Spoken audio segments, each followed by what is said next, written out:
Ya, di tengah euforia vaksinasi alih-alih semakin berkurang, pandemi virus corona tampaknya malah semakin merajalela ya di berbagai negara. Bukannya malah semakin melonggarkan aturan, pemerintah dari sejumlah negara malah terpaksa semakin memperketat aturan kegiatan sosial ataupun juga lockdown. Nah, seperti apa detailnya? Kita akan simak selengkapnya dalam musim lockdown season kedua. Ya, kita mulai dari negara tetangga kita terlebih dahulu, Malaysia yang rupanya kembali menerapkan perintah kawalan pergerakan ataupun juga PKP atau lockdown di tengah bulan Ramadan menjelang perayaan Idul Fitri. Nah, PKP ataupun juga lockdown ini diterapkan di beberapa titik wilayah di negara bagian, di antaranya adalah Selangor, tepatnya adalah di 6 dari 9 distrik di wilayah Selangor, yaitu adalah negara bagian yang mengelilingi Kuala Lumpur yang di lockdown ya. Jadi di antaranya adalah Petaling, Hulu Langat, ada Gombak, ada Kelang, ada Kuala Langat, dan juga ada Sepang. Nah, kemudian selain dari 6 dari 9 distrik ini, Malaysia juga menerapkan lockdown di beberapa area, yaitu adalah Selangor, kemudian juga Kuala Lumpur, ada Penang, ada Johor, Sabah, dan juga Sarawak. Nah, kemudian mengutip dari media Straits Times, ini merupakan tahapan antisipasi awal yang dilakukan oleh pemerintah Malaysia terkait dengan mudik Lebaran 2021 dan juga upaya untuk meredam laju infeksi COVID-19. Kemudian tidak hanya itu, pemerintah Malaysia juga rupanya melarang masyarakat Malaysia untuk menggelar acara open house di saat Hari Raya Idul Fitri. Nah, kita lihat ya, dalam sebulan terakhir ini kurang lebih rupanya ada 62.000 kasus COVID-19 dan juga 235 kematian pada bulan April ya dalam sebulan terakhir. Sehingga kalau di total per Mei 2021, total kasus positif ini rupanya mencapai 421.000 kasus, di mana 388.000 yang dinyatakan sembuh dan juga angka kematian akibat pandemi virus corona di Malaysia ini mencapai 1.547 kasus. Kemudian kita ketahui bahwa meningkatnya infeksi pandemi virus corona ini dikarenakan memang masyarakat yang tampaknya sudah mulai lelah begitu ya dengan pandemi COVID-19 sehingga akhirnya melonggarkan protokol kesehatan. Nah, inilah yang disebut-sebut yang terjadi di Malaysia, meskipun sebetulnya tidak hanya di Malaysia, ini juga mungkin terjadi di beberapa negara termasuk adalah Indonesia ya. Kemudian selain itu, aturan pun akhirnya sudah mulai dilonggarkan oleh pemerintah Malaysia dan juga sektor ekonomi ini sudah mulai kembali berjalan sehingga akhirnya menyebabkan adanya semakin penularan kasus yang semakin melonjak begitu ya. Apalagi di tengah munculnya mutasi virus COVID-19 yang baru yang berasal dari India yang terkenal lebih menular dan juga lebih berbahaya. Di mana kalau di Malaysia sendiri, ini satu orang dinyatakan sudah terkonfirmasi ataupun juga tertular varian B1617 asal India yang terdeteksi di Bandara Internasional Kuala Lumpur. Nah, kalau kita lihat juga, memang kasus COVID-19 di Malaysia ini memperlihatkan kurva yang berbentuknya adalah seperti huruf U. Kita lihat di sini ya. Jadi memang kasusnya ini artinya adalah kembali naik meskipun sebelumnya sempat melandai ataupun juga sempat turun. Kalau kita lihat di sini memang secara harian ini terjadi pada bulan Januari 2021 adalah puncak tertingginya, kemudian sempat turun lagi di bulan Februari dan juga Maret, baru kemudian di April hingga awal Mei 2021 ini akhirnya kembali mulai naik lagi dan juga mencatatkan rata-rata kasus tertinggi begitu ya dalam 2 bulan terakhir. Nah, kita lihat berikutnya. Rupanya tidak hanya Malaysia ya, lockdown ataupun juga penguncian wilayah ini kembali dilakukan oleh sejumlah negara di dunia. India misalnya, ini yang baru-baru ini juga tengah panas begitu ya, di tengah tsunami COVID-19, pemerintah India akhirnya menerapkan lockdown meskipun sebetulnya hanya di beberapa wilayah saja begitu ya, salah satunya adalah New Delhi di setiap akhir pekan. Padahal kalau kita lihat memang dari skala kasusnya ini cukup luar biasa begitu ya, sehingga dengan penambahan kasus positif hingga rata-rata adalah 350.000 kasus per harinya.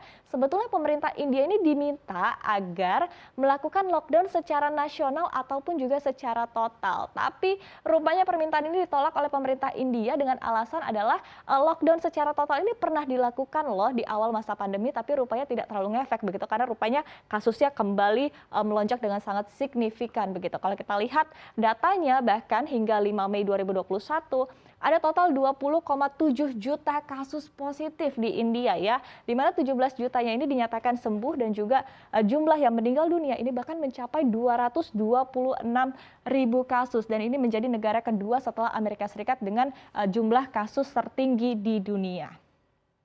Berikutnya kita lihat di Eropa sendiri ada Perancis, ada Jerman dan juga Italia yang kembali menerapkan dan juga memperpanjang lockdown begitu ya. Kalau kita lihat di sini memang adalah akibat gelombang ketiga pandemi kemudian diikuti dengan penyebaran varian baru baik B117 dan juga B1617 yang kita ketahui selain mewabah di India tapi juga mewabah di Inggris dan Afrika Selatan. Nah, di Perancis sendiri, masyarakat ini dilarang melakukan perjalanan keluar rumah lebih dari 10 km, sementara sekolah dan juga toko-toko yang berjualan barang-barang non-esensial ini juga harus ditutup begitu ya.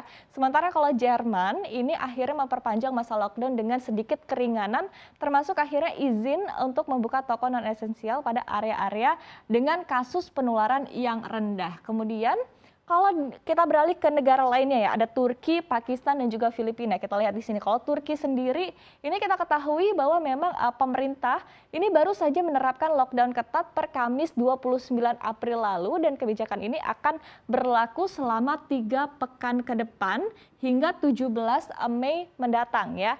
Awalnya kalau kita ingat Turki ini menerapkan aturan lockdown ini setiap weekend saja sehingga akhirnya pada akhir pekan ini memang tidak ada aktivitas masyarakat di luar begitu, tapi rupanya karena penularannya juga semakin cukup signifikan akhirnya semakin diperketat begitu ya sehingga akhirnya lockdown juga pada saat weekdays di mana sekolah dan juga toko ini pun juga harus ditutup. Kemudian kita beralih ke Asia, tadi selain India, Turki, ada juga Pakistan yang menerapkan lockdown selama 2 hari. Ini seperti Turki dulu begitu ya, pada hari Sabtu dan Minggu saja.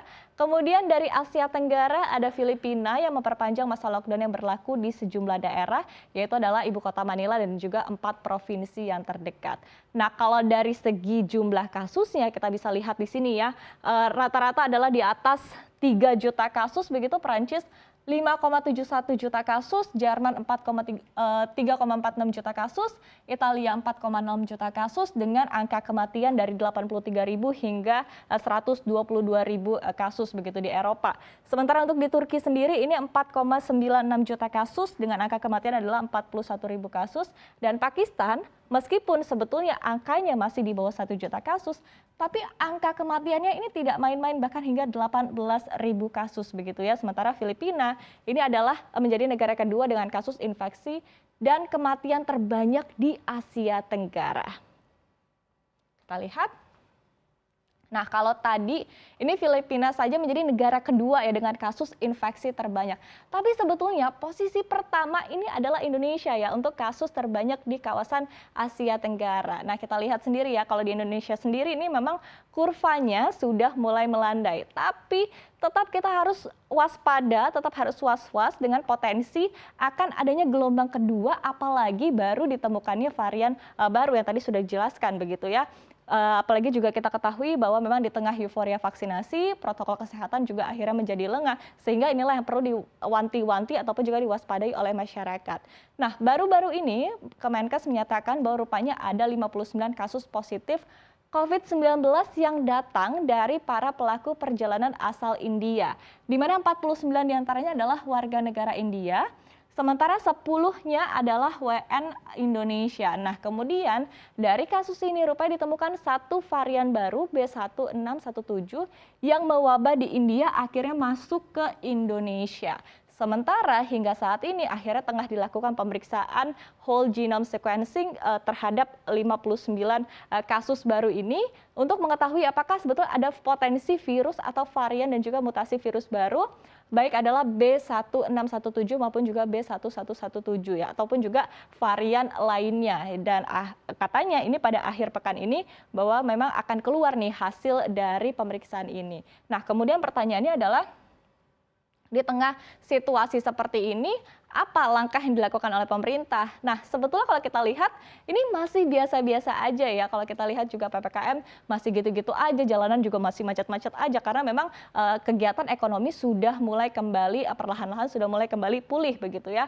Dan ini memang sesuai dengan arahan dari pemerintah yang ingin menyeimbangkan keduanya antara ekonomi dan juga kesehatan. Kemudian di satu sisi, kita ketahui bahwa pemerintah juga telah memberikan aturan larangan mudik meskipun tampaknya tidak dipenuhi 100% oleh masyarakat Indonesia karena tampaknya masih ada juga ya yang nekat untuk mudik di saat Lebaran saat ini. Nah, memang ini perlu menjadi perhatian kita semua ya dan kita juga perlu berkaca perlu melihat terhadap negara-negara ini, terhadap kasus yang terjadi di negara ini, meskipun kita juga sudah divaksinasi, tetap sekali lagi protokol kesehatan tetap harus dipatuhi.